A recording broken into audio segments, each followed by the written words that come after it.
Hello students, good morning everybody. Okay, today I am going to teach commission. You know commission? Okay, commission is the sum of money or amount. Commission is the sum of amount. Understood?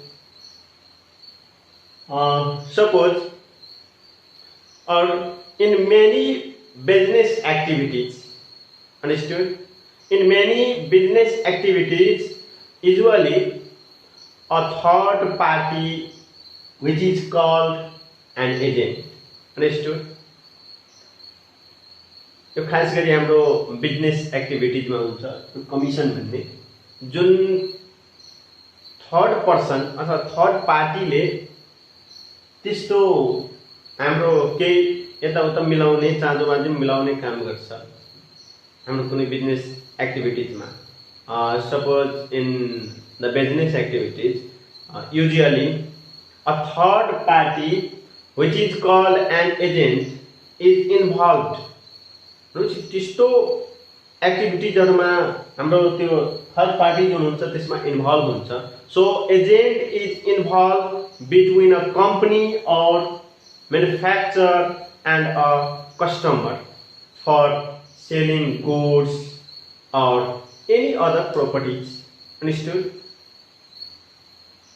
Are you clear? Third party means agent. Third party is called agent. Understood? You know agent जुन group और पार्टीले हाम्रो कुनै business एक्टिभिटीजमा company र कस्टमरको यता चाँजो बाजो मिलाउने काम गर्छ त्यस्तो पार्टीलाई हामी के भन्छौं? Agent. Understood? So agent is involved or third party is involved between a company or manufacturer and a customer for selling goods or properties. Understood? In this case, the agent is paid a certain sum. Understood? The agent is paid a certain sum for its service. The sum paid to the agent is called commission. Understood? Clear? अब हाम्रो जुन manufacture और जुन company छ त्यसको कुरा र कस्टमरको कुरा यताउता मिलाउने गर्ने कुनै आइटम अथवा कुनै गुड्स सेल गर्न अथवा कुनै प्रोपर्टी जस्तै हाम्रो जग्गा भयो त्यस्तो सेल गर्न कुनै थर्ड पार्टीले कस्टमर र त्यो जग्गा धनी अथवा त्यो कम्पनीलाई मिलाउने काम जुन गर्छ जुन एजेन्ट त्यो एजेन्टले आफूले गरेको वर्क जुन सर्भिस हुन्छ त्यसको बापत केही त्यो एमाउन्ट लिने गर्छ अथवा त्यसको बापत केही एमाउन्ट दिन्छ त्यो एमाउन्टलाई त्यो समलाई के भन्छ त? कमिसन भन्छ. Understood? So we can define easily the sum paid to the agent or third party. The sum paid to the third party is called commission. We can define it simply. The sum paid to agent. Understood? The sum paid to agent is called a commission. You can define simply. The sum or the amount or the certain amount paid to the agent is called commission. Clear? भनेपछि commission भनेपछि कसोलाई अब हामी भन्छौं जस्तै हाम्रो कुनै goods छ the selling price of the goods equal to the selling price of the goods equal to 1,50,000 कुनै एजेन्टले यो सेल गराइदियो गुड्स भनेपछि त्यो एजेन्टलाई त्यहाँ कुनै फिक्स प्राइस यो हाम्रो जुन फिक्स प्राइस हुन्छ त्यसको केही सर्टेन एमाउन्ट फिक्स गरिएको हुन्छ जुन रेट अफ कमिसन हुन्छ है भनेपछि rate of commission equal to 2%. Understood?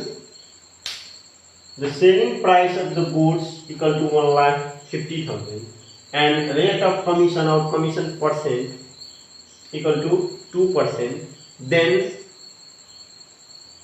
the agent is paid a certain sum which is in the percent 2%. Clear? Okay, 2% is the commission percent or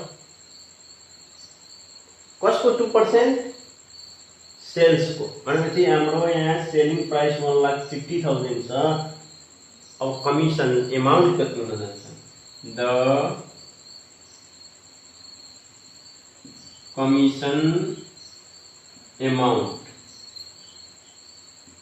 equal to 2% of sales 1,50,000 we get 2/100 into 1,50,000 0 cancel equal to RS 15 to the 30 okay this much 3,000 भनेपछि हाम्रो यो commission amount अथवा commission यहाँको एजेन्टले कति commission पायो त 3,000 1,50,000 मा यदि कुनै गुड्स सेल गराइदिन्छ कुनै एजेन्टले भनेपछि त्यो एजेन्टले आफ्नो सर्भिस आफ्नो वर्क बापत 3,000 कमिसन पाउँछ यसैलाई यो जुन कमिसन यो जुन अमाउन्ट हो यो अमाउन्टलाई हामी के भन्छौँ कमिसन यो एजेन्टले पाउने हो र यो जुन हाम्रो ओनर हुन्छ ओनरले 1,50,000 मा सेल गर्यो तर 1,50,000 पाउँदैन ओनरले अब कति पाउँछ 1,47,000 ओन्ली 3,000 एजेन्टले पाउने हो भनेपछि यो अमाउन्टलाई हामी के भन्छौँ commission understood so we can define simply the amount or the sum अथवा हामी यसरी पनि डिफाइन गर्न सक्छौं the amount of money clear the amount of money paid to the agent understood clearly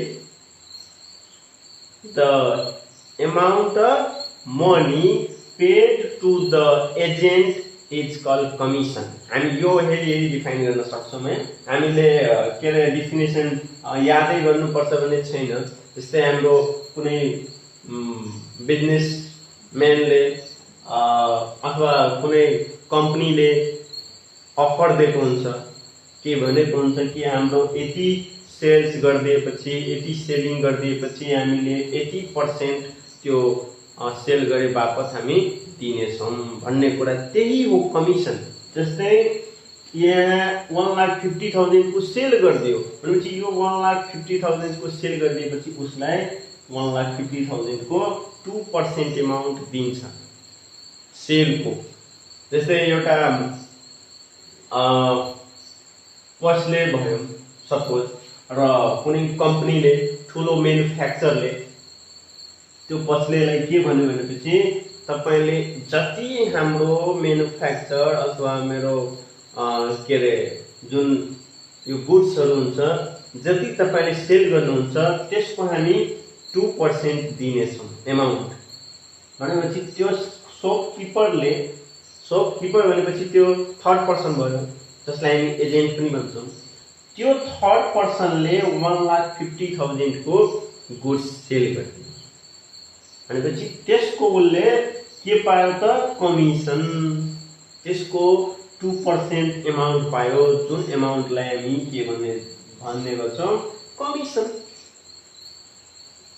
so the commission amount equal to 2% of total. भनेपछि अब तपाईहरु define गर्न सक्नुहुन्छ। एजेन्ट भन्ने बित्तिकै हामी के बुझ्यौं त, जुन थर्ड पार्टी छ अथवा जुन ग्रुप छ यताउताको चाँजो बाँजो, जस्तै हाम्रो कस्टमर र म्यानुफ्याक्चर अथवा कम्पनीको कुरा मिलाउने गर्छ, त्यस्तो पार्टीलाई हामी agent भन्छौं, which is called an agent. Understood? Then the sum or the amount of money paid to the agent is called commission. We can define according to this example. Understood?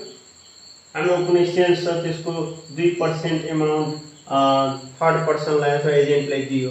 त्यो एजेन्टको लागि त्यो पैसालाई हामी के नेमिङ गर्यो भनेपछि commission.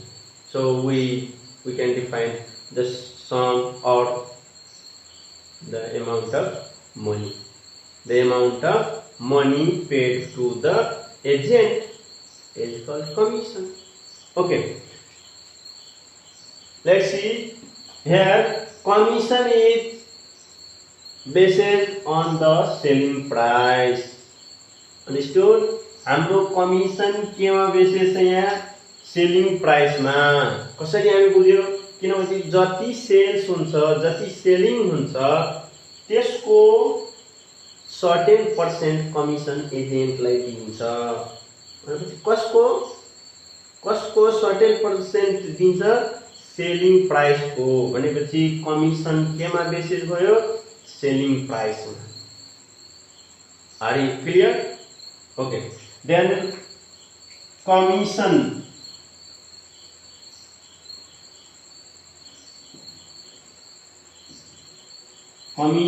Equal to हुन जान्छ कमिसन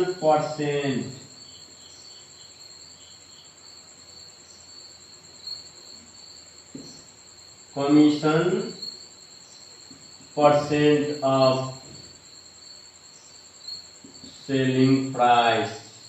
जति सेलिङ प्राइस हुन्छ त्यसको कुनै certain percent of commission percent of selling price. Actual commission equal to commission percent of selling price. Understood? And rate of commission. Rate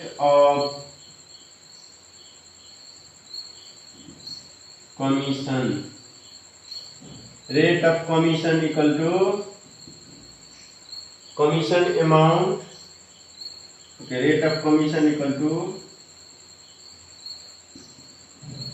commission amount upon selling price into 100%.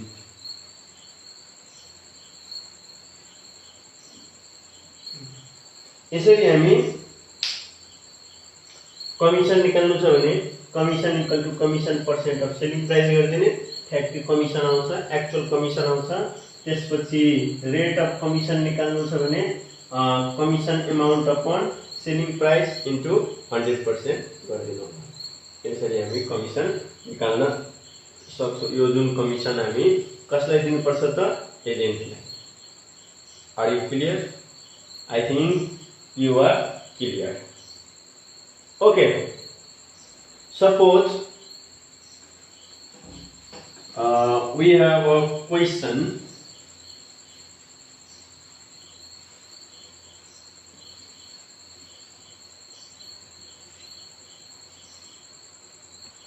Okay, suppose we have a question. A land owner paid 5% commission to a real estate agent.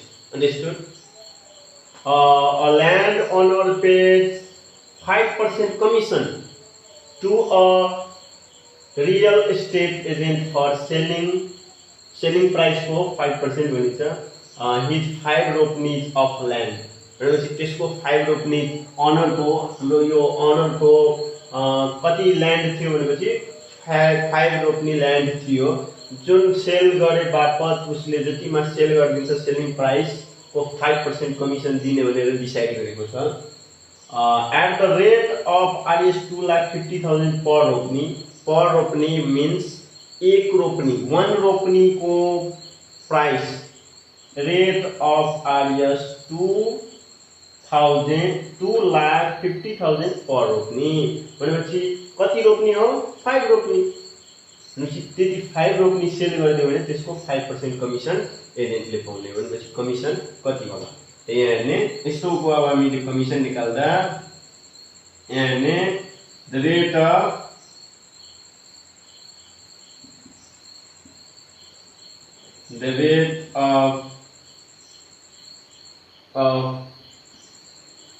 the land. Understood? The rate of the land equal to Rs 2,50,000 per रोपनी, but land is the 5 रोपनीज. Okay, therefore the selling price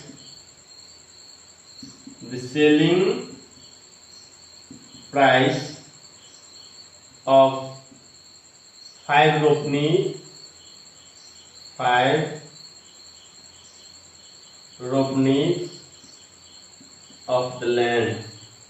of the land equal to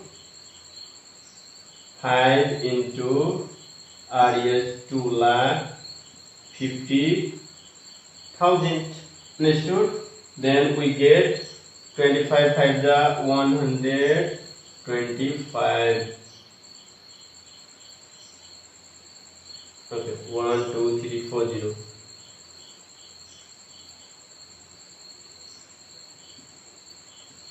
Okay, 1,000 lakh crore 1 crore 25 lakh यति भयो selling price land को 5 रोपनी land को selling price 1 crore 25 lakh. Understood? A landowner pays 5% commission to a real estate agent for selling each 5 ropenis of land at the rate of Rs 2,50,000 per ropeni. Then here the rate of the land equal to Rs 2,50,000 per ropeni and the selling price of 5 ropenis of the land. भनेपछि 1 रोपनी को कति लाग्छ 2,50,000 भनेपछि 5 रोपनी को कति लाग्छ 5 into Rs 2,50,000. We get 25 5 125 अनि 40. So here 1 2 3 4 only 4.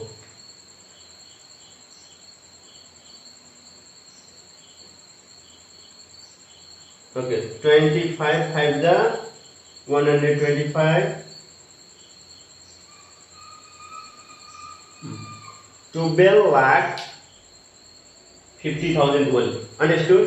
भनेपछि हाम्रो यो ल्यान्ड को सेलिङ प्राइस कति भयो 12,50,000. अब यसको कति % कमिसन दिनुपर्ने एजेन्टलाई commission rate of commission here rate of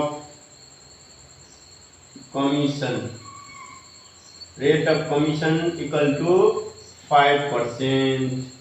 अब यो कमिसन अमाउन्ट भनेको commission % of selling price.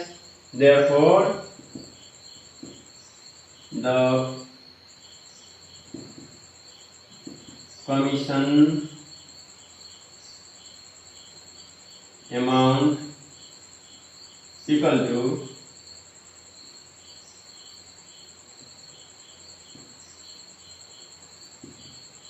commission percent of SP. Then commission percent कति छ 5%. 5% into SP 12,50,000. Then 5 upon 100 into 12,50,000. Duita zero cancel. 125 5 जा 625 अनि 20 ल भनेपछि 62,000 अनि कमिसन एजेन्टले कमिसन कति पाउने हो 62,000 अन्डरस्टुड ल अनि कति यहाँ छ दुईटा जिरो कट्यो अनि 125 5 जा 625 अनि दुईटा जिरो राख्दिने भनेपछि 62,500 कमिसन पाउने हो एजेन्टलाई हामी कति दिनुपर्छ त 62,500 भनेपछि त्यो ल्यान्ड सेल गरे बापत हाम्रो यहाँ कमिसन एजेन्टले कति पाएको हो 62,500 यसरी कुनै एजेन्टलाई त्यसले गरेको सर्भिस बापत कमिसन दिने गरिन्छ यस्तो यो जुन एमाउन्ट आयो यो एमाउन्ट भनेपछि ओनरले पाउने होइन 12,50,000 बाट 62,500 माइनस गरेर जति आउँछ त्यो ओनरले पाउने हो र 62,500 जसले एजेन्टले पाउने हो भनेपछि यो एमाउन्टलाई हामी के भन्छौं commission understood so we can define the money or the amount of money paid to the agent is called what commission understood are you clear okay this much for today thank you bye bye